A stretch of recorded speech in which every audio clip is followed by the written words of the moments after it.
আসসালামু আলাইকুম। সবাইকে স্বাগত জানাচ্ছি। পাঠে আছি আমি রাজ। একটি ঘোষণার পরে আজকের গল্পে যাচ্ছি। আজ শনিবার 10টা 30 মিনিটে আমি ইউটিউব লাইভে আসছি। আশা করছি আপনারা আমার সাথে সংযুক্ত হবেন। আজকে একটি লাইভ আড্ডা হবে ইনশাল্লাহ। সবাই লাইভে থাকবেন আশা করছি। ধন্যবাদ। আজ পড়ছি কাজী আনোয়ার হোসেনের মাসুরানা সিরিজ থেকে পিশাচ দ্বীপ এর দ্বিতীয় পর্ব।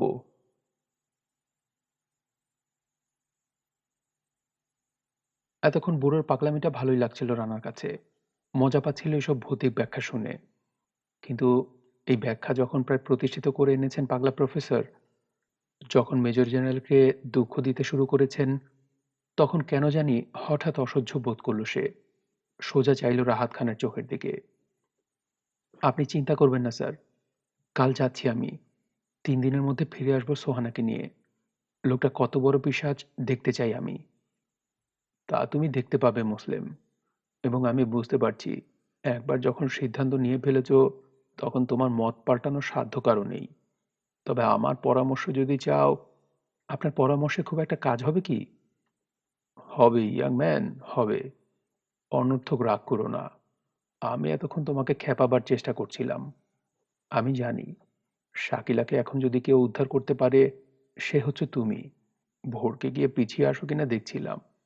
যদি পিছিয়ে আসতে, সেটাও যে খুব আনওয়াইজ ডিসিশন হতো তা নয়। কিন্তু যাওয়ায় যখন স্থির করেছো, আমার সাধ্যমতো করবো আমি তোমাকে। আমি একটা জিনিস দেব তোমাকে। সেটা সঙ্গে রাখলে 75 ভাগ কমে যাবে তোমার বিপদ। যদি অমাবস্যার আগেই পিশাচটার আওতা থেকে বেরিয়ে আসতে পারো, তাহলে কোনো অশুভ প্রভাব সে ফেলতে পারবে না তোমার উপর। কোনো জবাব দিল না রানা। এসব ভূত প্রেতের কথা শুনতে আর ভালো লাগছে না ওর। বিদায় নেওয়ার চেষ্টা করলো, কিন্তু ঠিক সেই সময়ে বেয়ারা জানালো ডিনার রেডি হয়ে গেছে। না খাইয়ে ছাড়লেন না মেজর জেনারেল। খাওয়া দাওয়া সেরে বাইরে বেরিয়ে এলো রানা। গাড়ি বারান্দায় দাঁড়িয়ে আছে ওর ডারসান। সোহেলের লোক পৌঁছে দিয়ে গেছে। গাড়িতে উঠতে যাচ্ছিল, এমন সময় দেখলো দ্রুত পায়ে এইদিকে আসছেন মেজর জেনারেল। অদ্ভুত ব্যাপার, রানার কাঁধের ওপর একটা হাত রাখলেন বৃদ্ধ। জীবনেই প্রথম। সত্যি যাচ্ছ কাল রানা? যাচ্ছি স্যার। প্রেতাত্মায় মোটেই বিশ্বাস নেই তোমার, তাই না? মোটেই নেই স্যার, কিন্তু অনেকের যে বিশ্বাস আছে সেটা পরিষ্কার বোঝা যাচ্ছে জিলানি সাহেবকে দেখে। সেই লোকটারও যদি থাকে তাহলে ভয়ের কথা। এইসব উন্মাদের পক্ষে কিছুই অসম্ভব নয়। হয়তো সত্যি সত্যি সাধনায় সিদ্ধি লাভের আশায় বলি দিয়ে বসবে সোহানাকে। কে জানে, কিছু একটা করে বসার আগেই ঠেকাতে হবে ওকে। ওই লোকটা স্যানেটিক পাওয়ার সম্পর্কে তোমার কি ধারণা? সরাসরি এই প্রশ্নের উত্তর না দিয়ে পাল্টা প্রশ্ন করলো রানা। আচ্ছা স্যার, এই প্রফেসর জিলানির মাথাটা কি খারাপ আছে? অবাক হয়ে রানার মুখের দিকে কয়েক সেকেন্ড চেয়ে রইলেন বৃদ্ধ। তারপর চাপা, প্রায় অস্ফুট কণ্ঠে বললেন, তোমার মাথা খারাপ? আশ্চর্য! ডক্টর গোলাম জিলানির নাম শোনোনি তুমি? এত বড় পণ্ডিত সারা বাংলাদেশে আছে নাকি আর? বছরখানেক হলো দেশে ফিরেছেন আমেরিকার হার্ভার্ড ইউনিভার্সিটি থেকে রিটায়ার করে। বিরাট ফিলোসফার। খানিকক্ষণ চুপ করে থেকে সম্পূর্ণ পরিবর্তিত কণ্ঠস্বরে বললেন মেজর জেনারেল, সেই জন্যেই কেমন জানি ঘাবড়ে যাচ্ছি রানা। এর কথাগুলো হেসে উড়িয়ে দিতে পারছি না। বাজে কথা বলবার লোক। আবার কয়েক সেকেন্ড চুপচাপ। তারপর হঠাৎ বলে ফেললেন মনের কথাটা। থাক রানা, যেও না। তাহলে সোহানার কি হবে স্যার? যা হয় হোক, সেজন্য তোমাকে মরতে হবে কেন? সহকর্মীর জন্য এর আগেও তো অনেক ঝুঁকি নিয়েছি স্যার। সহকর্মীর জন্য ঝুঁকি নেওয়াতে আমার আপত্তি নেই রানা। রানার কাঁধে আরেকটু চেপে বসলো বৃদ্ধের হাত। কিন্তু তুমি আসলে ঝুঁকি নিতে চাচ্ছ আমার জন্যে। তুমি মনে করেছো সোহানাকে হারালে ভেঙে পড়বো আমি, ভয়ানক আঘাত পাবো। আমাকে খুশি করার জন্য যাচ্ছ তুমি, কিন্তু তুমি জানো না, তোমাকেও যদি হারাই, তাহলে সবকিছুই শেষ হয়ে যাবে আমার। আজীবন ব্রহ্মচারী, কঠোর নীতিপরায়ণ, সত্যবাদী কট্টর বুড়োর মুখে এই কথাগুলো শুনে বুকের ভিতরটা কেমন যেন দুলে উঠল রানার। যার চোখের সামান্য ইশারায় হাসি মুখে ঝাঁপিয়ে পড়তে পারে রানা নিশ্চিত মৃত্যুর মুখে, যা সামান্য একটু স্নেহের জন্য কাঙাল হয়ে থাকে ওর মনটা, তার কাছে সে নিজেও যে কত বড় অমূল্য সম্পদ, সেটা উপলব্ধি করতে পেরে চোখের পাতা দুটো ভিজে গেল ওর। আপনা আপনি টপাটপ কয়েক ফোঁটা জল ঝরে গেল চোখ থেকে। ঝিরঝির করে স্বর্গের শান্তি নামলো যেন ওর অন্তরে। কোনো মতে বলল, মরবো না স্যার, আপনি চিন্তা করবেন না, সোহানাকে নিয়েই ফিরবো। বৃদ্ধকে আর কিছু বলবার সুযোগ না দিয়ে ঝটপট গাড়িতে উঠে পালিয়ে বাঁচল রানা। সিগারেট ধরালো, বুক ভরে ধোঁয়া নিল, মনের খুশি বেরিয়ে আসছে হাসি হয়ে। আপন মনে একা একা হাসতে হাসতে বাসায় ফিরে চলল সে। টিপ টিপ বৃষ্টি পড়ছে দুপুর থেকে। আকাশ মেঘলা, ডিপ্রেশন। পতেঙ্গায় নেমে গেল বেশিরভাগ যাত্রী, উঠল কয়েকজন। কক্সবাজারের উদ্দেশ্যে আবার উড়াল দিল বাংলাদেশ বিমানের ফকার ফ্রেন্ডশিপ।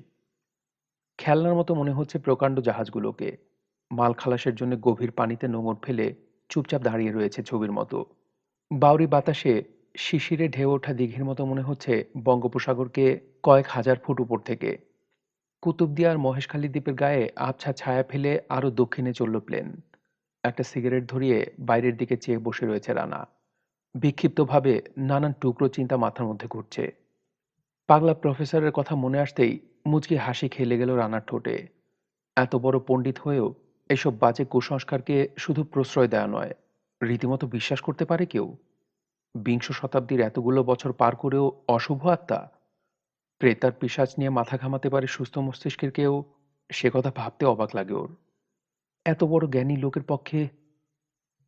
তাবিজের মতো কি একটা ছোট্ট কাপড়ের পুঁটুলি পাঠিয়েছিলেন ভদ্রলোক, তাও আবার সোহেলের মাধ্যমে, আজ দুপুরে। দেখতে ছোট্ট একটা বালিশের মতো। হেসে খুন হয়ে গিয়েছিল রানা। দূর দূর করে ভাগিয়ে দিয়েছে রানা ওকে। বলেছে, আর যাই হোক, তাবিজ বাঁধতে পারবো না হাতে, সোজা গিয়ে আমাদের বুড়োর গলায় বেঁধে দিকে যা, ওরই ভূত ছাড়ানো দরকার আগে। বড় সাহেব বিশেষ করে বলে দিয়েছে দোস্ত, আমাকে দোষ দিয়ে লাভ নেই, এটা অফিসিয়াল অর্ডার। অর্ডার তো হতেই পারে না, বল অনুরোধ। আমি বালখিল্য অনুরোধ প্রত্যাখ্যান করছি। এসব কুসংস্কার বিশ্বাস করে বোকা বানার চেয়ে ভূত প্রেতের হাতে প্রাণ দেওয়া অনেক ভালো। তোরা পাগল পেলি নাকি আমাকে? বিফল হয়ে ফিরে গেছে সোহেল। রানা জানে ফিরে গেছে, কিন্তু পিছন দরজা দিয়ে ফিরে এসে 10 মিনিট ধরে রাঙার মার সাথে কি ফিসফাস করেছে সোহেল জানা নেই ওর। ছোট্ট বালিশটা ওর হাতে দিয়ে কোন বুদ্ধি শিখিয়ে দিয়েছে টেরও পায়নি সে। এটা যে এখনো লাল স্ট্রাইপের হলুদ জ্যাকেটের কলারের মধ্যে পরম নিশ্চিন্তে ঘুমিয়ে আছে, তা টের পেলে আস্ত চিবিয়ে ফেলত সে সোহেলের মাথা। শিকদারের চেহারা ভেসে উঠল রানার চোখের সামনে। সত্যি, লোকটার মধ্যে ভয়ঙ্কর নারকীয় কি যেন আছে। পিশাচ শব্দটার সাথে আশ্চর্য মিল আছে ওর চেহারার। মোটেই পছন্দ হয়নি রানার। মনে হয়েছে পৃথিবীর জঘন্যতম নীচ কাজ করতেও রুচিতে বাঁধবে না এই লোকের। কি চায় লোকটা? কেন ধরে নিয়ে গেছে সোহানাকে? রিসার্চ স্কলার দিয়ে কী বা করবে সে? এয়ারপোর্টে সত্যিও লোক অপেক্ষা করবে তো, নাকি টের পেয়ে গেছে রানার জালিয়াতি? সামনের দেয়ালে জ্বলে উঠল নো স্মোকিং সাইন। তার নিচে জ্বলছে সিট বেল্ট বাঁধবার নির্দেশ। পর মুহূর্তেই কথাগুলোকেই শ্রুতিগ্রাহ্য করবার জন্যে স্পিকারের মাধ্যমে ভেসে এলো ক্যাপ্টেনের কণ্ঠস্বর। সিগারেটটা অ্যাস্ট্রেতে টিপ মেরে বেল্ট বেঁধে প্রস্তুত হলো রানা। রেইনকোট পরা একজন লোক এগিয়ে এলো। টুপিটা নিচে টেনে দেয়, পরিষ্কার দেখা যাচ্ছে না মুখ। বিচ্ছিরি কর্কশ ভ্যারভ্যারে কণ্ঠে বলল, আপনি ডক্টর মাসুদ রানা? জি, আসুন আমার সাথে। রানার হাতের সুটকেসটা প্রায় জোর করেই ছিনিয়ে নিল লোকটা, এবং এক মুহূর্ত অপেক্ষা না করে পিছন ফিরে হাঁটতে শুরু করলো। রানা বেরিয়ে এলো এয়ারপোর্ট বিল্ডিং থেকে ওর পিছু পিছু। গাড়ি নেই। বৃষ্টির ছাট থেকে বাঁচবার জন্যে হুড তুলে দিয়ে সিটের ওপর পা উঠিয়ে কুঁকড়ে বসেছিল রিক্সাওয়ালা। ওদের এগোতে দেখে নেমে গেল সিট থেকে। প্রথমে রানা উঠল, তারপর সুটকেসটা পায়ের কাছে রেখে উঠে এলো রেনকোট পরা লোকটা। কক্সবাজার থেকে ঈদগাহ যাবার শর্টকাট রাস্তা ধরে চলল রিক্সা। মাইল দুয়েক গিয়েই মোটর বোটটা চোখে পড়ল রানার। হালকা অ্যাশ কালার পেইন্ট করা, বেশ বড়সড় বোট। ঢেউয়ের দোলায় দুলছে। নোঙর ফেলা আছে তীরে। এতক্ষণ কেউ কোনো কথা বলেনি। এবার চাপা গলায় রিক্সাওয়ালাকে থামতে বলল পাশের লোকটা। থেমে দাঁড়াতে নেমে ভাড়া চুকিয়ে দিল। রানা কিছু বলবার আগেই এক হ্যাঁচকা টানে সুটকেসটা তুলে নিয়ে ঢাল বেয়ে নামতে শুরু করলো সে। এক মুহূর্তের জন্য লোকটার মুখের কিছুটা অংশ দেখতে পেল রানা। ভিতর ভিতর শিউরে উঠল সে। সারাটা মুখ ক্ষত বিক্ষত, ভয়ঙ্কর। সাদা হয়ে আছে কাটা দাগগুলো। মনে হচ্ছে সার্জিক্যাল নাইফ দিয়ে কেউ নকশা এঁকেছে লোকটার মুখের উপর। ইচ্ছাকৃতভাবে বীভৎস করে তুলেছে মুখটা। মাথা নুইয়ে যথেষ্ট ভদ্রতার সাথে রানাকে এগুবার জন্য ইঙ্গিত করল লোকটা। পিছন ফিরে দেখল রানা রিকশা ঘুরিয়ে নিয়ে বেশ অনেক দূর চলে গিয়েছে রিকশাওয়ালা। দীর্ঘশ্বাস ফেলে ঢাল বেয়ে নেমে গেল রানা। বালির উপর দিয়ে চলল লোকটার পিছু পিছু। ঝিরঝির পড়েই চলেছে বৃষ্টি। সমুদ্রের বেশি দূর পর্যন্ত দেখা যাচ্ছে না। ঢেউগুলো বেশ বড়। একটা কাঠের সিঁড়ি নামিয়ে দিল লোকটা, রানার উঠবার সুবিধার জন্যে। রানা উঠে আসতেই তুলে ফেলল নোঙর। সিঁড়ি দিয়ে লগির মতো করে ঠেলা দিয়ে চলে এলো অপেক্ষাকৃত গভীর পানিতে। তারপর স্টার্ট দিল ইঞ্জিন। ছোট্ট একটা গর্জন করেই স্টার্ট হয়ে গেল শক্তিশালী ইঞ্জিন। পশ্চিম দিকে মুখ করে ছুটল মোটর বোট, সোজা সমুদ্রের দিকে। ২০ মিনিটের মধ্যেই আবছা হতে হতে অদৃশ্য হয়ে গেল তীরের চিহ্ন। এখন চারিদিকে শুধু অথই জল। চট করে প্রফেসর জিলানের একটা কথা মনে পড়ল রানার। চারপাশে অথই পানি দেখলাম। কোথায় চলেছি আমরা? জিজ্ঞেস করলো রানা লোকটাকে। রেইনকোট খুলে ফেলেছে লোকটা, টুপিটাও খুলে ফেলেছে। মেঘলা শেষ বিকেলের ম্লান আলোয় আরো বীভৎস লাগছে মুখটা। সোজা রানার চোখে চোখ রেখে হাসলো, আন্তরিক হাসি, কিন্তু দেখলে পিলে চমকে যাবে যে কোনো লোকের। কর্কশ কণ্ঠে বলল, যেদিকে দু চোখ যায় সেই ঘাটে ভেড়ে তরি। চকচকে চোখে চাইল রানার দিকে। কি মনে পড়েছে? চিনতে পেরেছেন? এই ডায়লগটাই বলেছিলাম নায়িকাকে, মরুতে শুকায় নদী ছায়াছবিতে। দেখেছেন ছবিটা? আপনি সিনেমা করেন বুঝি? দুঃখিত, ছবি দেখার সময় পাই না খুব একটা। আপনাকে ঠিক নাম বললেই চিনতে পারবেন। আমার নাম উলফাত। হ্যাঁ হ্যাঁ, সেই বিখ্যাত নায়ক উলফাত। একসময় আমাকে দেখার জন্য ভিড় জমে যেত রাস্তায়। পাগল হয়ে উঠত মেয়েরা, কে কার আগে অটোগ্রাফ নেবে। আমার আবৃত্তি শোনার জন্য হাজার হাজার শ্রোতা রেডিও খুলে বসে থাকতো। শুনবেন? শুনবেন একটা আবৃত্তি? রানার উত্তরের অপেক্ষা না রেখেই শুরু করে দিল লোকটা। কর্কশ ফ্যাঁসফেঁসে ভাঙাচোরা কণ্ঠ থেকে নিঃসৃত হলো, আমি বিদ্রোহী রণক্লান্ত, আমি সেই দিন হব শান্ত। যবে উৎপীড়িতের ক্রন্দন রোল আকাশে বাতাসে ধ্বনিবে না, অত্যাচারীর খড়গ কৃপাণ ভীম রণভূমে রণিবে না, আমি বিদ্রোহী। দুই হাতে নিজের কান চেপে ধরতে ইচ্ছে করল রানার। বরফের মতো জমে গেছে সে। স্থির বিস্ফারিত দৃষ্টিতে চেয়ে রয়েছে লোকটার মুখের দিকে। আশ্চর্য, নানান জায়গায় উলফাতের ছবি দেখেছে রানা। সোহেলের ফাইলেও দেখেছে গতকাল। মুখের আদলটা কিন্তু মিলে যাচ্ছে অবিকল। এ লোকটা সেই নায়ক, রহস্যজনকভাবে অদৃশ্য হয়ে গিয়েছিল কয়েক মাস আগে। এই অবস্থা হলো কি করে চেহারার? হঠাৎ মাঝপথে আবৃত্তি থামিয়ে খলখল করে খানিকক্ষণ হাসল লোকটা। ভয়ঙ্কর পৈশাসিক হাসি। পর মুহূর্তে গম্ভীর হয়ে গেল। খানিক চুপ করে থেকে বলল, আশ্চর্য, তাই না? উত্তরের প্রতীক্ষা না করে ব্যস্ত হয়ে পড়ল সিগারেট ধরাতে। চুপ করে বসে রইল রানা। লোকটাও আর কোনো কথা বলল না অনেকক্ষণ। ঝিরঝির বৃষ্টি, বোটের গায়ে ঢেউয়ের ছলাৎ ছলাৎ, আর ইঞ্জিনের চাপা গোঙানি। পশ্চিম দিকে মুখ করে ছুটে চলেছে মোটর বোট। আরো আবছা হয়ে আসছে চারিটা পাশ। আধার হয়ে যাবে খানিক বাদেই। একটা সিগারেট ধরালো রানা। আপন মনে টানল কিছুক্ষণ। তারপর আবার জিজ্ঞেস করল, কোন দিকে চলেছি আমরা? মহেশখালী না সোনাদিয়া? কোন দিকে? সোনাদিয়া। বিকৃত মুখে আবার হাসল লোকটা। হেসে গেছি প্রায়। ছোট দ্বীপ সোনাদিয়া, মাইল চারেক লম্বা, আর চওড়া হবে বড়জোর ৮ মাইল থেকে ১.৫ মাইল। মগ জলদস্যুদের তৈরি বহুকাল আগের পুরনো একটা দুর্গ আছে এখানে, প্রাচীর দিয়ে ঘেরা। দ্বীপের উত্তর দিকে কিছু জনবসতি ছিল। কোনো এক সামুদ্রিক জলোচ্ছ্বাসে ধুয়ে মুছে সাফ করে দিয়ে গেছে সব, আর বাসা বাঁধেনি কেউ। ধীরে ধীরে রানার চোখের সামনে ভেসে উঠল দ্বীপটা। পাহাড়ি দ্বীপ।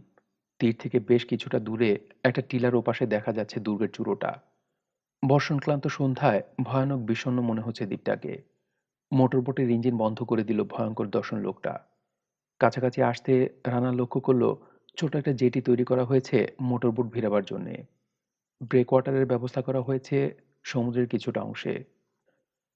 ঘাটে ভিড়তেই লোকটা মাথা ঝাঁকিয়ে ইঙ্গিত করল রানাকে, উঠে পড়ুন, আমি আপনার সুটকেস নিয়ে আসছি।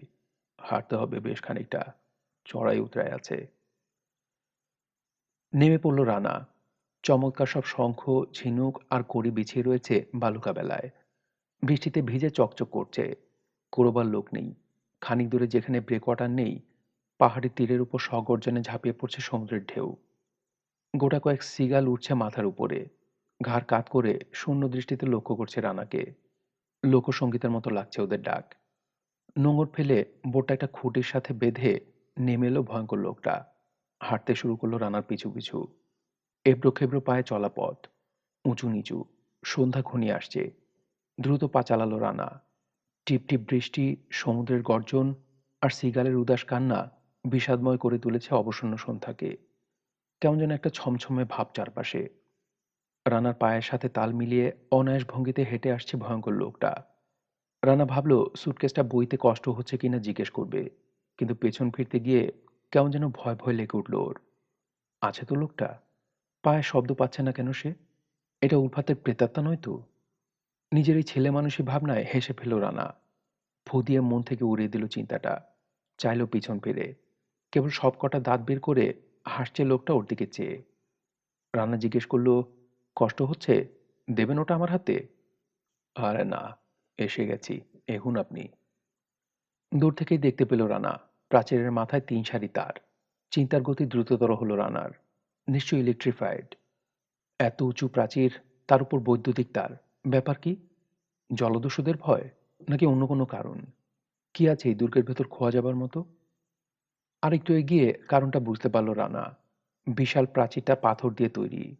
চেষ্টা করলে পাথরের খাঁজে খাঁজে পা রেখে এ দেয়াল বেয়ে ওঠানামা সম্ভব। তাই এই বাড়তি সাবধানতা। কিন্তু বোঝা গেল না ঠিক কাদের রুখতে চায় ডক্টর শিকদার। কেন এই সাবধানতা? একটা প্রকাণ্ড স্টিলের দরজার সামনে এসে শেষ হয়েছে রাস্তা। দেয়ালের গায়ে বসানো একটা বোতাম টিপল পেছনের লোকটা সুটকেস মাটিতে নামিয়ে রেখে। প্রায় সাথে সাথেই ঘটাং করে বল্টু খোলার শব্দ হলো। তারপর ধীরে ধীরে খুলে গেল ভারী কবাট। চমকে উঠল রানা গেটের ওপাশে দাঁড়ানো লোকটাকে দেখে। এক নজরেই চিনতে পারল সে গুলজার বেগ। বিস্ফারিত চোখে লোকটার দিকে চেয়ে রইল রানা। এই অবস্থা হলো কি করে? পরিষ্কার মনে আছে রানার। গতকাল সকালে সোহেলের ফাইলে দেখেছে সে গুলজারের ছবি, পড়েছে চেহারার বর্ণনা। এ কি করে সম্ভব? চেহারাটা ঠিকই আছে, কিন্তু শরীরটা দৈর্ঘ্যে প্রস্থে বেড়ে গেছে ১.৫ গুণ। বিকট এক দৈত্যের আকার। প্রায় ৮ ফুট লম্বা, হাফ প্যান্ট পরা বিশাল এক দানব। সারা শরীরে কিলবিল করে উঠছে পাকানো দড়ির মতো শক্তিশালী পেশি। মাথায় চুল নেই একগাছিও। চকচক করছে গোলাপি মাথা। মুখটা বিকৃত করা হয়েছে সার্জিক্যাল নাইফ দিয়ে। ভয়ঙ্কর। হাতে একগোছা চাবি। রানাকে থমকে যেতে দেখে খলখল করে হেসে উঠল পেছনের লোকটা। ওকে ভয় পাবার কিছু নেই ডক্টর মাসুদ রানা। ও কিছু বলবে না আপনাকে। আবার হাসলো। মনে হলো ১০ জন লোক হাসছে বিভিন্ন স্কেলে। তাছাড়া বলবেই বা কি করে? জিভ নেই তোর, কথা বলতে পারে না। পিছন থেকে রানার পিঠে ঠেলা দিল উলফাত। কয়েক পা এগিয়ে থেমে দাঁড়ালো রানা। পিছন ফিরে চাইল আবার দৈত্যটার দিকে। প্রকাণ্ড স্টিলের দরজা অনায়াসে এক হাতে টেনে বন্ধ করে দিল গুলজার বেগ। ঝটাং করে বল্টু লাগালো। তারপর মস্ত এক তালা লাগিয়ে দিয়ে ফিরল রানার দিকে। দৌড়ে পালাবার একটা আন্তরিক তাগিদ সামলে নিল রানা বহু কষ্টে। হঠাৎ নিজেকে মনে হলো ফাঁদে আটকে পড়া ইঁদুরের মতো। অসহায়। বন্দী। বাইরের জগৎ থেকে বিচ্ছিন্ন হয়ে গেছে সে। আবার হেসে উঠল উলফাত। খামোখা ভয় পাচ্ছেন। গুলজারের মতো নিরীহ লোক আর দুটি হয় না। অবশ্য মুনিবের হুকুম পেলে ওর মতো ভয়ঙ্কর। কথাটা বলতে বলতে থেমে গেল উলফাত। তারপর আবার বলল, যাই হোক, আপনার ভয়ের কিছু নেই। কিছু করবে না ও। চলুন এগোনো যাক। পা বাড়ালো রানা। ১০০ গজ দূরে দুর্গ তোরণ। আবছা আধারে পোড়ো বাড়ি মনে হচ্ছে দুর্গটাকে। নিঝুম। আলো নেই।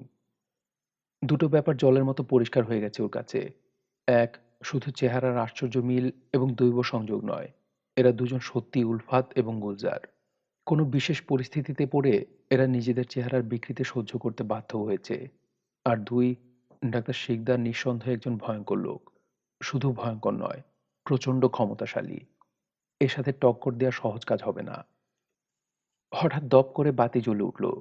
দুর্গতরুণের সামনে গজ ৫০ জায়গা ঝলমল করে উঠল উজ্জ্বল আলোয়। রানা দেখল একটা বাগানের মাঝখান দিয়ে খোয়া বিছানো পথ ধরে চলেছে ওরা দুর্গতরুণের দিকে। দাঁড়িয়ে পড়ল রানা। সাথে সাথে থেমে গেল পিছনের দুজন। শিশির করে একটা ভয়ের স্রোত বয়ে গেল রানার শিরদাঁড়া বেয়ে। বাগান ভাবছে সে কাকে? প্রতিটা গাছ যেন ভয়ঙ্করের প্রতিমূর্তি। ডালগুলোকে ইচ্ছাকৃতভাবে দুমড়ে মুচড়ে বাঁকিয়ে বিকট আকৃতি দেওয়া হয়েছে। মনে হচ্ছে অকল্পনীয় নির্যাতন সহ্য করছে ওরা ঘাড় গুঁজে। ধুঁকছে। নানা ধরনের ছোট বড় চেনা অচেনা গাছ নুয়ে রয়েছে অস্বাভাবিক কুৎসিত ভঙ্গিতে। ভয়ঙ্কর লাগছে ওদের দেখতে। কিন্তু তার চেয়েও ভয়ঙ্কর লাগছে ফুলের বেডগুলোকে। ফুলগুলো এমনভাবে সাজানো, মনে হচ্ছে সারা মাঠ জুড়ে শুয়ে আছে অসংখ্য নরকঙ্কাল। দাঁত বের করে হাসছে কঙ্কালগুলো। বাতাসে নড়ছে ফুলগুলো। মনে হচ্ছে নড়ছে সবকটা কঙ্কাল। জ্যান্ত। উঠে আসবে এখনই হাত বাড়িয়ে। একটা বোটকা গন্ধ এলো রানার নাকে। রানা বুঝতে পারল গন্ধটা আসছে এসব গাছপালা থেকেই। দিন ফুরোতেই বিষাক্ত গ্যাস ছড়াতে শুরু করেছে এরা। কুৎসিত আর কদাকারের রাজত্ব সেখানে। আত্মভোলা প্রফেসরের কথাগুলো মনে পড়ল রানার। দাঁড়িয়ে রইলেন কেন? চলুন। বেশিক্ষণ এই গন্ধ নাকে গেলে উন্মাদ হয়ে যায় মানুষ। এখন জলদি। ক্রমে স্পষ্ট হয়ে উঠেছে রানার কাছে। সাংঘাতিক এক বিকৃত মস্তিষ্ক নরপশুর পাল্লায় পড়েছে সে। রানার কাছ থেকে কিছুই গোপন করবার প্রয়োজন নেই ডক্টর শিকদারের। রানা এখন ওর হাতের মুঠোয়। দেখুক রানা। দেখে নিজের অবস্থাটা সম্যক উপলব্ধি করে নিক যত দ্রুত সম্ভব। বোটকা গন্ধটা তীব্রতর হচ্ছে। দমটা আটকে আসতে চাইছে। দ্রুত পা বাড়ালো রানা। ২০ ফুট চওড়া একটা পরিখা ঘিরে রেখেছে দুর্গটাকে। রানা কাছাকাছি পৌঁছতেই প্রায় নিঃশব্দে নেমে এলো একটা সেতু। পরিখার পানির দিকে চেয়েই ঘেন্নায় গাটা রিরি করে উঠল রানার। প্রায় সবুজ পানি। অসংখ্য কৃমি জাতীয় পোকা কিলবিল করছে সে পানিতে। বিজবিজ করছে সারাটা পরিখা। কোটি কোটি নোংরা কীট শ্বাস নেয়ার জন্য উঠছে আর নামছে বলে। চট করে চোখ সরিয়ে নিয়ে এগুলো রানা সেতুর উপর দিয়ে। এপার পৌঁছতেই সেতুটা উঠে গেল আবার। হঠাৎ নিজেকে বড় অসহায় মনে হলো রানার। মনে হলো বাইরের পৃথিবী থেকে সম্পূর্ণ বিচ্ছিন্ন হয়ে গেল সে। ফিরে যাবার উপায় নেই। এত সব কর্মকাণ্ডের হোতা এই ক্ষমতাশালী উন্মাদের হাত থেকে মুক্তি পাবে না সে কোনোদিন। কোনোদিন ফিরে যেতে পারবে না আর সুস্থ স্বাভাবিক পৃথিবীতে। সর্বনাশের পথে পা বাড়িয়েছে সে। ফেরার পথ নেই। খুলে গেল দুর্গের প্রকাণ্ড কাঠের তোরণ। ঠিক মাঝখানটায় দাঁড়িয়ে আছে সম্পূর্ণ উলঙ্গ এক যুবতী নারী। অপূর্ব সুন্দর ফিগার। মুখে অদ্ভুত ধরনের একটা মুখোশ আঁটা। সারাটা মুখ ঢাকা।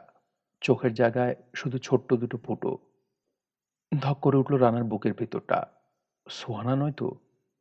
এখনই যদি পরিচয় প্রকাশ পেয়ে যায় রানার, যদি বাঁচাও আমাকে বলে ছুটে এসে ঝাঁপিয়ে পড়ে ওর বুকের ওপর, তাহলেই সর্বনাশ। দুজনেই ডুববে একসাথে। কিন্তু রানাকে চিনতে পারার কোনো লক্ষণ দেখা গেল না মেয়েটার মধ্যে। আঙুল তুলে দোতলার সিঁড়ির দিকে ইঙ্গিত করল সুটকেসধারী উলফাতকে। আশ্চর্য সুরেলা মিষ্টি কণ্ঠে বলল, ওর ঘরে নিয়ে যাও ওটা। গুছিয়ে রাখো। রানার দিকে ফিরল এবার। আসুন। বলেই পিছন ফিরে হাঁটতে শুরু করলো ডান দিকের একটা করিডোর ধরে। হাঁপ ছেড়ে বাঁচল রানা। না, সোহানা নয়। কণ্ঠস্বরটা সোহানার মতোই মিষ্টি এবং পরিষ্কার। কিন্তু উচ্চারণটা অদ্ভুত। কেমন যেন জড়ানো। মনে হয় বলবার সময় ঠোঁট নাড়ছে না মেয়েটা। উলফাত রওনা হয়ে গেছে দোতলার সিঁড়ির দিকে। রানা চাইল গুলজারের দিকে। লোলুপ দৃষ্টিতে মেয়েটার দিকে চেয়ে রয়েছে দৈত্য। যেন গোগ্রাসে গিলছে। চকচক করছে চোখ দুটো। নোংরা হলদে দুই সারি দাঁত বেরিয়ে পড়েছে। চকচকে চোখে ফিরল রানার দিকে। মাথা ঝাঁকিয়ে ইঙ্গিত করল, যাও ওর সাথে। রানা লক্ষ্য করল লোকটার উপর সারির দুটো দাঁত অন্যগুলোর চেয়ে একটু বড়। একটা মোড় ঘুরেই চলার গতি একটু কমিয়ে দিল মেয়েটা। রানার কাছে আসতেই থেমে দাঁড়িয়ে ফিরল ওর দিকে। মনে হলো যেন একটু ইতস্তত করল। তারপর আরো কয়েক পা এগিয়ে গিয়ে একটা দরজায় টোকা দিল ৩টে। অনুমতির অপেক্ষা না রেখেই ঠেলা দিয়ে খুলে ফেলল দরজাটা। মাথা ঝাঁকিয়ে ইঙ্গিত করল রানাকে ভেতরে যাবার জন্যে। মেয়েটিকে পাশ কাটিয়ে ঢুকে পড়ল রানা ঘরের ভেতর। একটা ডাইনিং টেবিলে বিভিন্ন রকমের চমৎকার সব খাবার ভর্তি ডিশ সাজানো। সুগন্ধ ছুটছে। টেবিলের ওপাশের দরজার দিকে মুখ করে বসে আছে সোহানা। কুৎসিত আর কদাকারের দেশে অপূর্ব সুন্দর এক শ্বেতপদ্মের মতো। চোখ টিপল সোহানা।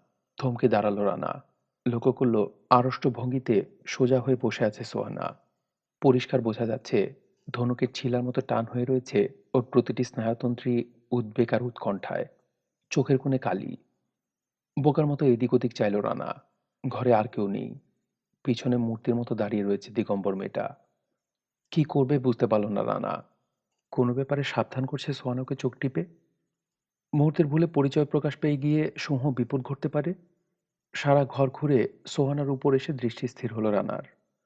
পূর্ব পরিচিতের কোনো লক্ষণ প্রকাশ পেল না সেই দৃষ্টিতে। কিছুটা বিব্রত ভাব। ঘরের কোণে কি যেন নড়ে উঠল। একটা বুকশেলফের ওপাশ থেকে বেরিয়ে এলো ডক্টর শিকদার। রানা বুঝল ওর প্রতিক্রিয়া লক্ষ্য করবার জন্যই এই কৌশল অবলম্বন করেছিলেন শিকদার। আড়ালে দাঁড়িয়ে ওকে দেখছিলেন এতক্ষণ। হাসি মুখে এগিয়ে এলো শিকদার। হ্যালো ডক্টর, আসুন আসুন, very glad to meet you. পথে কোনো কষ্ট হয়নি তো? হাত বাড়ালো হ্যান্ডশেকের জন্যে। এখানে আমরা একটু সকাল সকাল খাই, আসুন বসে পড়া যাক। অসুবিধা নেই তো কোনো? অনিচ্ছা সত্ত্বেও ঠান্ডা হাতটা শেক করলো রানা। না না, অসুবিধা নেই, বরং সুবিধা। অনেক রাত অবধি কাজ করি তো, সকাল সকাল খেয়ে নিলে ভালো হয়। That's good. এগিয়ে গিয়ে সোহানার পাশে একটা চেয়ারে বসবার ইঙ্গিত করলো শিকদার রানাকে। নিজে বসলো অপর পাশে। তবে আগামী ২-৩ দিন কোনো কাজ নেই আপনার। ঘুরে ফিরে দেখুন পুরো এলাকা। কী ধরনের কাজ হয় এখানে সে সম্পর্কে একটা আইডিয়া করে নিন। আপনার রিসার্চ সম্পর্কে কিছু কিছু আলোচনা করা যাবে, কিন্তু কাজ নয়। দেখুন সবকিছু, মনটা বসুক, তারপর কাজ শুরু করব আমরা ১লা নভেম্বর থেকে। কি বলেন? এ মাসের বাকি ২-৩ দিন আমি একটু ব্যস্ত। হঠাৎ থেমে গিয়ে সোহানার দিকে ফিরল শিকদার। ছি ছি, আপনাদের সাথে পরিচয় করিয়ে দিনে বুঝি এখনো? ইনি হচ্ছেন মিস সোহানা চৌধুরী, আমার অতিথি। আর ইনি ডক্টর মাসুদ রানা, আমাদের নতুন রিসার্চ স্কলার। ভদ্রতার হাসি হেসে সামান্য একটু মাথা ঝাঁকালো রানা। দরজার মাঝখানে তেমনই ঠাঁই দাঁড়িয়ে আছে উলঙ্গ মেয়েটা। এবার তার দিকে ফিরল শিকদার। কই, চুপচাপ দাঁড়িয়ে রইলে কেন পুরবী? প্লেটগুলো সাজিয়ে ফেলো। ঝট করে পাশ ফিরে চাইতে যাচ্ছিল রানা, সামলে নিল। ধীরে ধীরে ঘাড় ফিরিয়ে চাইল বিখ্যাত অভিনেত্রী পূরবী মুখোপাধ্যায়ের দিকে।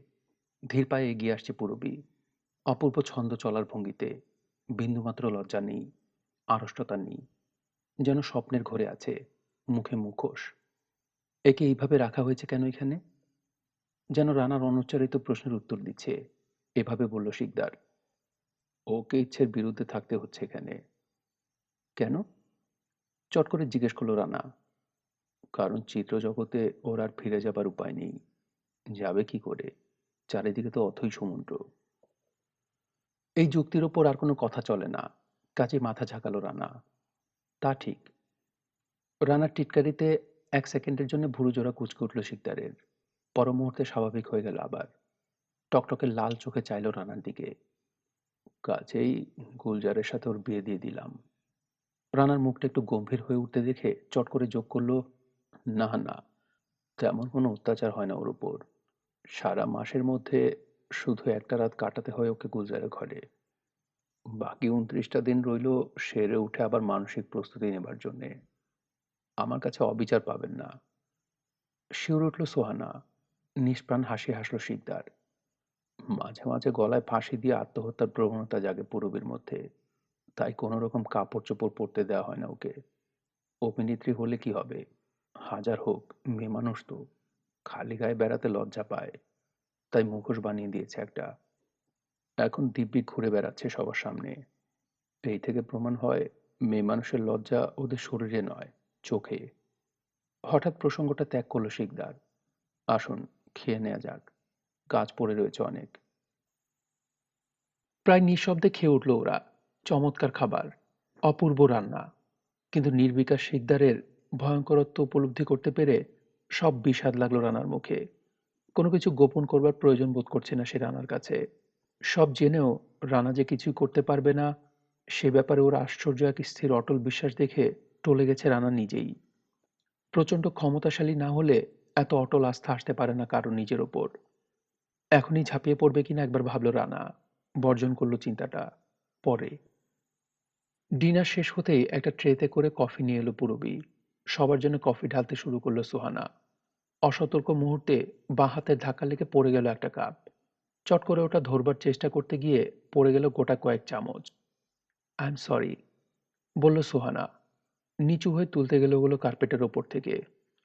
না না, আপনি বসুন, আমি তুলছি, বলল রানা। চেয়ারটা একটু সরিয়ে নিচু হলো সেও। সোহানার মাথার সাথে ঠোকাঠুকি লেগে গেল রানার মাথা। রানা বলল, সরি। কথা বলে উঠল শিকদার। ঠিক আছে ঠিক আছে, ওগুলো তোলার দরকার নেই। নতুন কাপ্তস্তরি নিয়ে আসবে পূরবী। ততক্ষণে এক টুকরো কাগজ গুজে দিয়েছে সোহানা রানার হাতে। আলগোছে কাগজটা পকেটে ফেলল রানা। সোজা হয়ে বসলো আবার। টকটকে লাল চোখে চেয়ে রয়েছে শিকদার রানার চোখের দিকে। ঠোঁটে অদ্ভুত এক টুকরো হাসি। চোখ সরিয়ে নিল রানা। নতুন কাপ তস্তরি এলো। কফি ঢেলে দিল পূরবী। খাওয়া শেষ হতেই উঠে দাঁড়ালো শিকদার। সোহানা, তোমার ঘরে যাও। ডক্টর রানা, আপনাকে আপনার ঘর চিনিয়ে দেবে পূরবী। প্রচুর বইপত্র আছে, ইচ্ছে করলে পড়তে পারেন।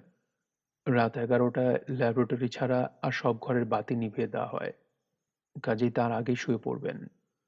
কোনো প্রয়োজন হলে কলিং বেল টিপতে দ্বিধা করবেন না। দিনরাত 24 ঘন্টা প্রস্তুত থাকবে গুলজার আপনার খেদমতের জন্যে।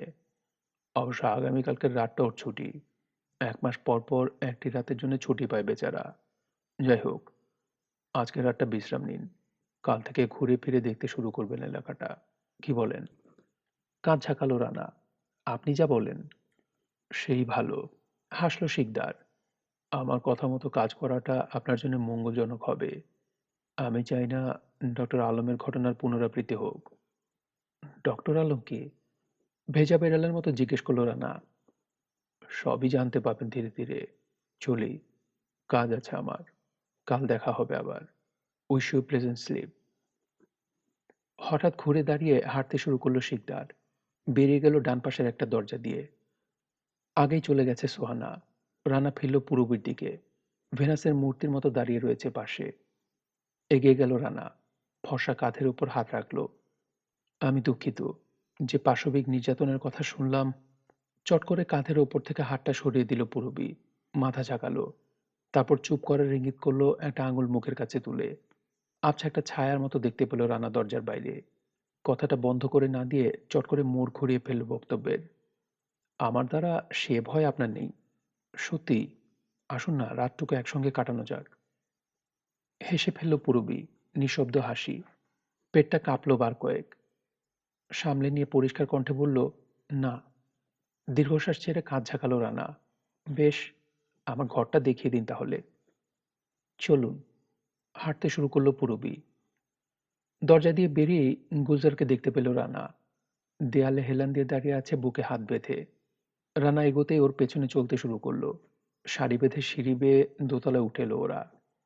চমৎকার সাজানো গোছানো বেডরুম। রানার সুটকেস খুলে সাজিয়ে দেওয়া হয়েছে যেখানকার জিনিস সেখানে। জামা কাপড় আলনায়। একজোড়া স্যুট, জ্যাকেট আর গোটা 2 প্যান্ট হ্যাঙ্গারে আটকে ঝুলিয়ে দেওয়া হয়েছে ওয়ার্ড্রোবের ভেতর। জুতো, স্যান্ডেল যেটা যেভাবে রাখা উচিত সেভাবেই রাখা হয়েছে সযত্নে। চুলের brush, electric shave, before and after shave lotion সাজিয়ে রাখা হয়েছে ড্রেসিং টেবিলের উপর অন্যান্য প্রসাধনীর পাশে। দুধ সাদা চাদর বিছানো প্রকাণ্ড এক ডাবল বেড খাট পাতা রয়েছে ঘরের ঠিক মাঝখানটায়। উত্তর দক্ষিণে দুটো জানলায় 1 ইঞ্চি মোটা রডের গ্রিল। দুর্ভেদ্য। বেরিয়ে গেল পূরবী। ধীরে ধীরে বন্ধ হয়ে গেল দরজার ভারী পাল্লাটা। মৃদু অথচ স্পষ্ট একটা খুট শব্দ শুনতে পেল রানা বল্টু লাগানোর। এগিয়ে এলো রানা। আস্তে করে টেনে দেখল দরজা বন্ধ। এ ঘর থেকে বেরোবার কোনো উপায় নেই। ভিতর থেকে ছিটকিনি তুলে দিল। অর্থাৎ ভাবল রানা, অন্তত আজকের রাতটুকুর জন্য বিশ্রাম পাওয়া গেল। প্রথমে সারাটা ঘর পরীক্ষা করলো রানা। দেয়ালগুলো পরীক্ষা করে দেখল। মেঝে পরীক্ষা করলো। এরকম প্রাচীন দুর্গে শুনেছে সে নানান ধরনের চোরা পথ থাকে। মেঝে নিচে গুহা থাকে। দেয়ালের গায়ে গোপন দরজা থাকে। কিন্তু সে ধরনের কিছুই পেল না সে। কোথাও কোনো ফুটো আছে কিনা, বাইরে থেকে রানার ওপর নজর রাখা সম্ভব কিনা সেটাও দেখলো ভালো করে। যখন নিশ্চিন্ত হলো, তখন চলে এলো সে খাটের নিচে রাখা ওর সুটকেসের কাছে। ডালা খুলে ভুরো জোড়া কুঁচকে গেল রানার। অনেক যত্নে তৈরি করেছে সুটকেসটা বিসি এক্সপার্ট। একপাশে 2.5 বাই 3 বাই 18 ইঞ্চি ফলস রাখা হয়েছে অতি কৌশলে।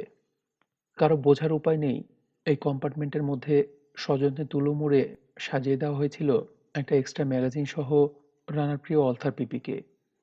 আর একটা শক্তিশালী ট্রান্সমিটার। কিছু তুলো পড়ে আছে। আর রয়েছে স্পেয়ার ম্যাগাজিনটা। পিস্তল আর ট্রান্সমিটার নেই। চট করে বুকে হাত দিল রানা। আছে। গেঞ্জির সঙ্গে আটকানো বল পয়েন্ট পেনটা আছে। এখন এটাই একমাত্র ভরসা। কিন্তু পিস্তল আর ট্রান্সমিটার দেখে কি ধারণা করবে শিকদার ওর সম্পর্কে? বুঝে ফেলবে যে ও আসলে এসেছে সোহানাকে উদ্ধার করতে। সরাসরি প্রশ্ন করলে কি ব্যাখ্যা দেবে সে পিস্তল আর ট্রান্সমিটারের? প্যান্টের এক ছোট্ট গোপন পকেটে স্পেয়ার ম্যাগাজিনটা ঢুকিয়ে দিয়ে বাক্সের ডালা নামিয়ে উঠে দাঁড়ালো রানা। যা হবার হবে। বেশি ভেবে লাভ নেই। জামাকাপড় ছেড়ে অ্যাটাচ বাথরুমে ঢুকলো রানা টাওয়েলটা কাঁধে ফেলে। 10 মিনিট ভিজল শাওয়ারের ঝিরঝিরে পানিতে। হয়তো আশা করেছিল ধুয়ে মুছে সাফ হয়ে যাবে সব দুশ্চিন্তা, কিন্তু গেল না। উদ্যত সাপের ফণার মতো চোখের সামনে দেখতে পাচ্ছে সে কয়েকটা প্রশ্নবোধক চিহ্ন। কি করবে সে এখন? কি করে খবর দেবে ঢাকায়? কিভাবে পালাবে এখান থেকে? কিভাবে বাঁচাবে সোহানাকে? পকেটে হাত দিল সিগারেটের প্যাকেট বের করবার জন্যে। সোহানার লেখা চিরকুটটা বাঁধল হাতে। অল্প কয়েকটি কথা। তুমি আসবে আমি জানতাম, কিন্তু বড় বেশি দেরি হয়ে গেছে। একা তুমি কিচ্ছু করতে পারবে না রানা। লোকটা ডেভিল ওয়ার্শিপার। পরশুরাতে বলি দেওয়া হবে আমাকে। তোমার নিস্তার নেই এর হাত থেকে। যদি পারো কালই পালিয়ে যাও দ্বীপ ছেড়ে। সম্ভব হলে ঢাকা থেকে লোক নিয়ে ফিরে এসো অমাবস্যার আগে। এছাড়া আর কোনো উপায় দেখছি না। সময় বেশি নেই রানা। খুব ভয় লাগছে। চিঠিটা বার দুয়েক পড়ে মাথা ঝাঁকালো রানা। ঠিকই বলেছে সোহানা। শিকদারের ক্ষমতার তুলনায় কিছুই নয় সে। কিন্তু একটা কথা ঠিকমতো জানে না সোহানা এখনো। প্রতিপক্ষের ভয়ে তা সে যত বড়ই হোক, পালিয়ে যাবার পাত্র মাসুদ রানা নয়। এখান থেকে পালিয়ে যাওয়া খুবই কঠিন কাজ। কিন্তু এই কঠিন কাজটা করবার জন্য সে এখানে আসেনি। এর চেয়ে কঠিন কাজ করতে হবে ওকে। যদি যায়, সোহানাকে নিয়েই যাবে সে, একা নয়। চোয়াল দুটো একটু শক্ত হলো রানার। দেখা যাক কত বড় শক্তিধর শিকদার। চিরকুটটা কুটি কুটি করে ছিঁড়ে ফেলল রানা। কমোডে ফেলে টেনে দিল চেন। ইজি চেয়ারটা জানলার ধারে নিয়ে বসলো। সিগারেট ধরালো একটা। সিগারেট পুড়ছে একটার পর একটা। গভীর চিন্তায় ডুবে গেছে রানা। এ পর্যন্ত যা যা ঘটেছে সমস্ত কিছু মনের মধ্যে গুছিয়ে নিল প্রথমে। তারপর একটার পর একটা পরিকল্পনা আসতে শুরু করলো ওর উর্বর মস্তিষ্কে। শিকদারের কোন দুর্বলতার সুযোগ কিভাবে নেওয়া যায় তার খসড়া তৈরি করলো সে মনে মনে, একটার পর একটা। এবং এক এক করে বাতিল করলো সব কটাকেই। শেষে বিরক্ত হয়ে উঠে পড়ল 1 ঘন্টা পর। তার চেয়ে কিছু বইপত্র ঘাটলে কাজে দিতে পারে। শেলফ ভর্তি অসংখ্য বই। বিসমিল্লা বলে হাত বাড়ালো রানা। যেটা হাতে ঠেকলো সেটাই বের করে নিয়ে এলো বিছানায়। শুয়ে পড়ল উপুর হয়ে। ওরে সর্বনাশ! সোহেল যে কটা বই পাঠিয়েছিল সেগুলো তাও কিছু দূর এগুনো গিয়েছিল। এটা একেবারেই ঝুনো নারকেল। তবু হাল ছাড়ল না রানা। উল্টে চলল পাতার পর পাতা। শেষ পাতা থেকে শুরু করলো। এগিয়ে চলল প্রথম পাতার দিকে। মাঝপথে আসতেই ওকে বায়োলজি পণ্ডিতের হাত থেকে উদ্ধার করলো শিকদার। দপ করে নিভে গেল লাইট। প্রায় সঙ্গে সঙ্গে আকাশ ফাটানো একটা চিৎকার শুনে কেঁপে উঠল রানার অন্তরাত্মা। এক লাফে উঠে দাঁড়ালো সে বিছানা ছেড়ে। থেমে গেল ডাকটা। ছুটে গিয়ে জানলার সামনে দাঁড়ালো রানা। আবার ডাক ছাড়লো কুকুরটা। কান্নার মতো টানা, লম্বা ভয়ঙ্কর ডাক। মনে হচ্ছে রানার বুকের মধ্যে থেকে উঠছে ডাকটা। দূরে সরে গেল। মিশমিশে অন্ধকার। নিচের দিকে চেয়ে কিছুই দেখতে পেল না রানা। ফিরে এলো বিছানায়। ঘুম আসছে না। খামোখা শুয়ে আছে। এপাশ ওপাশ ফিরছে রানা। বাথরুম হইল একবার। একটা সিগারেট ধরিয়ে পায়চারি করলো অন্ধকার ঘরে। খাঁচায় বন্দি বাঘের মতো অস্থির লাগছে। আবার ফিরে এলো বিছানায়। চোখটা লেগে এসেছিল। এমনই সময়ে মৃদু একটা খড়খড় শব্দ হলো ঘরের ভেতর। ঝট করে দরজার দিকে ফিরল রানা। না, শব্দটা ওদিক থেকে নয়, খাটের নিচে মোলায়েম একটা কণ্ঠস্বর ভেসে এলো স্পিকারের মাধ্যমে।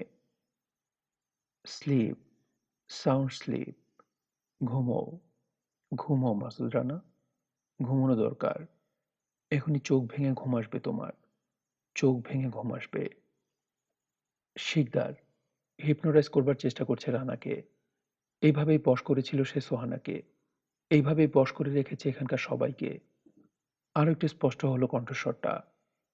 ঘুম, ঘুম, ঘুম। ঘুমো রানা, ঘুমো। ঘুমের শান্তি নামছে তোমার শরীরে। ঝিরঝিরিয়ে, ঝিরঝিরিয়ে। আরেকটু আরাম করে শোও। রিল্যাক্স। সমস্ত দুশ্চিন্তা, উদ্বেগ আর উৎকণ্ঠা দূর হয়ে যাচ্ছে তোমার মন থেকে। যাক, ওসব মিছে ভাবনা। তোমার কোনো কিছুরই কোনো গুরুত্ব নেই। যেন কিছুতেই কিছু এসে যায় না। এরকম একটা ভাব আসবে এখনই তোমার মধ্যে। সমস্ত চিন্তা দূর হয়ে যাচ্ছে তোমার মাথা থেকে। আরামে বুজে আসছে তোমার চোখ। আহ! আরাম। বুক ভরে শ্বাস নিয়ে একটা দীর্ঘশ্বাস ফেলে দেখি। নিজের অজান্তেই দীর্ঘশ্বাস ফেলল রানা এবং চমকে উঠল। নিজের অজান্তেই শিকদারের সম্মোহনী প্রভাবে চলে যাচ্ছিল সে। সচকিত হয়ে মনে মনে উচ্চারণ করল সে, না। মুহূর্তে কেটে গেল ঘোরটা। নরম, মিষ্টি, একঘেয়ে কণ্ঠে কথা বলে চলেছে শিকদার। গুড। এবার আরেকবার। হ্যাঁ, এই দীর্ঘশ্বাসের সঙ্গেই দূর হয়ে গেল তোমার সমস্ত দুশ্চিন্তা। সেই সঙ্গে ঢিল হয়ে আসছে তোমার শরীরের সমস্ত আড়ষ্ট পেশি। আরামে চোখ দুটো বুজে গেছে তোমার। আরাম। গভীর ঘুমে তলিয়ে যাচ্ছ তুমি। আরেকটা দীর্ঘশ্বাস ফেলো। ভালো লাগবে। বেশ। অদ্ভুত একটা স্বপ্নিল আমেজে ডুবে যাচ্ছ তুমি। কোনো কিছুতেই আর কিছু এসে যায় না তোমার। ঘুম, ঘুম, আরাম। ৫ সেকেন্ড চুপচাপ। তারপর আবার শুরু হলো। হাত পাগুলো ভারী হয়ে এসেছে তোমার। আরো ঢিল দিতে হবে। পা থেকে মাথা পর্যন্ত প্রতিটা পেশি, প্রতিটা স্নায়ু ঢিল দিতে হবে। প্রথমে পা থেকে শুরু করো।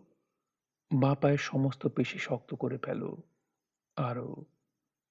এইবার হঠাৎ ঢিল করে দাও। পায়ের পাতা থেকে কোমর পর্যন্ত বাঁ দিকটা আলগা হয়ে গেল। ঢিল হয়ে গেল। মনে হচ্ছে ওই অংশটা ঘুমিয়ে পড়েছে। এবার ডান পা। পায়ের পাতা থেকে কোমর পর্যন্ত শক্ত। টান করে ফেলো। হ্যাঁ, এইবার ঢিল দাও। ঘুমিয়ে পড়ল ডান পাটাও। শরীরের নিচের অংশটা ভারী হয়ে গেছে। রিল্যাক্সড। গুড।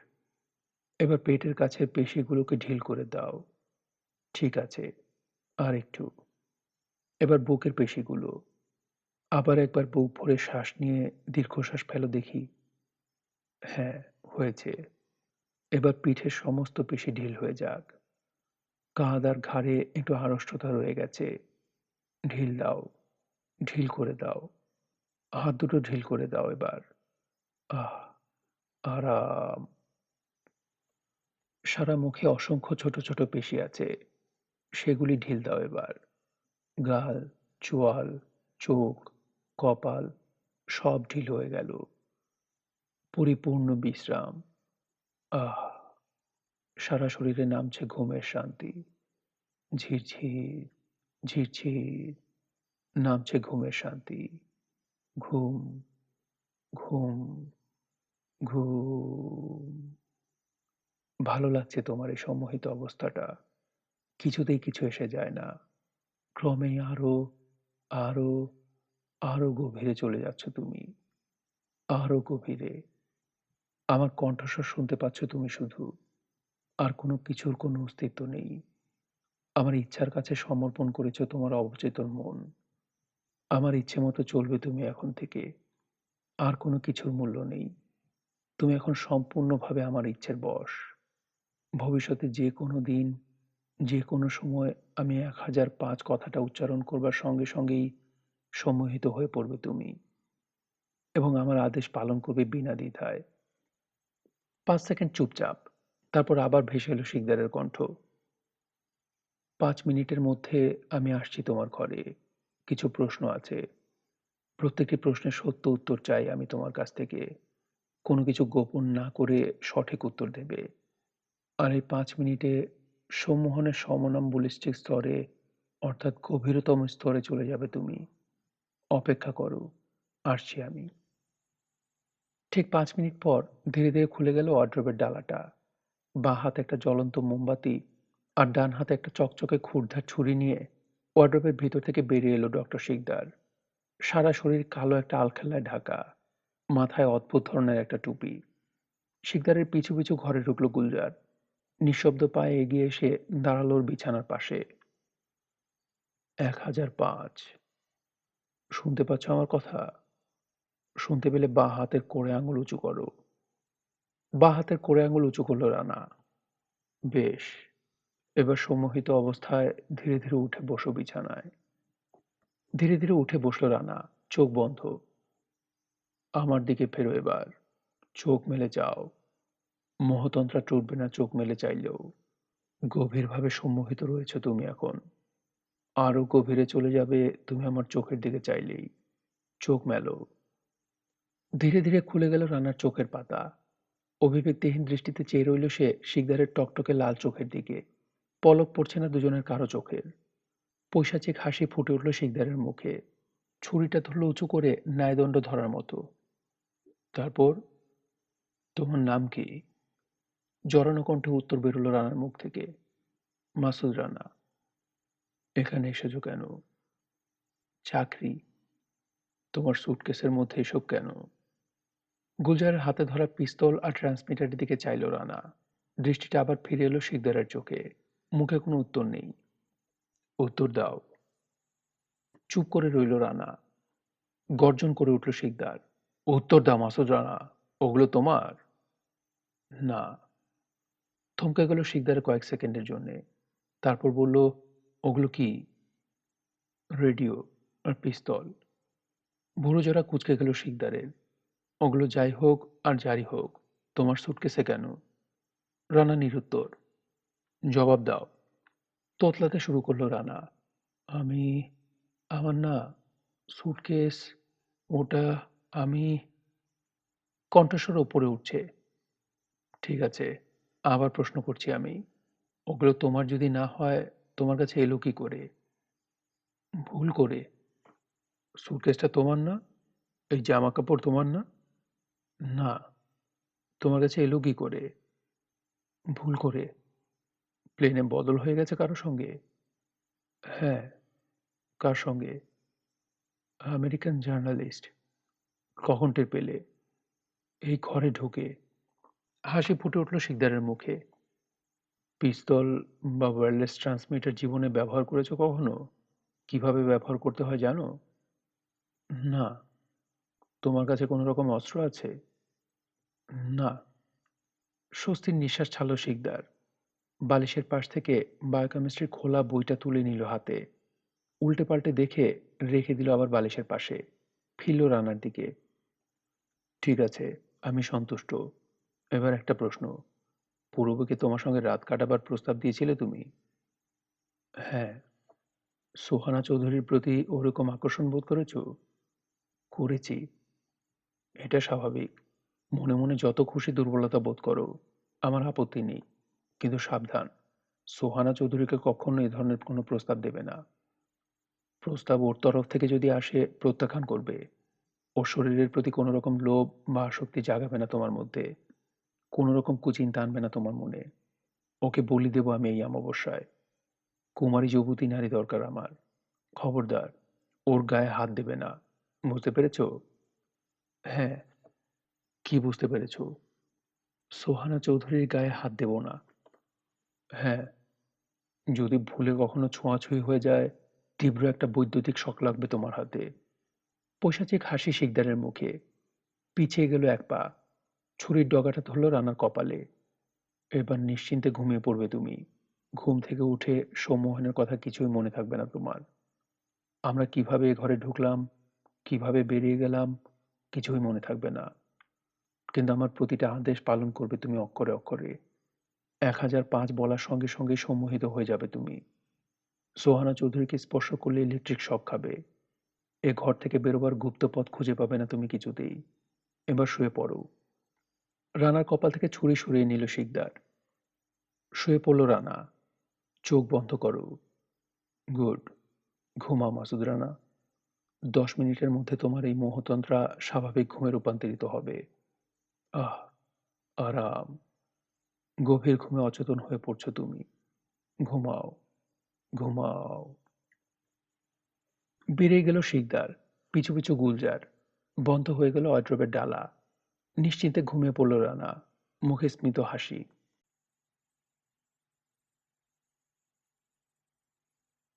শুনছিলেন মাসুদ রানা সিরিজ থেকে কাজী আনোয়ার হোসেনের পিশাচ দ্বীপ গল্পটি।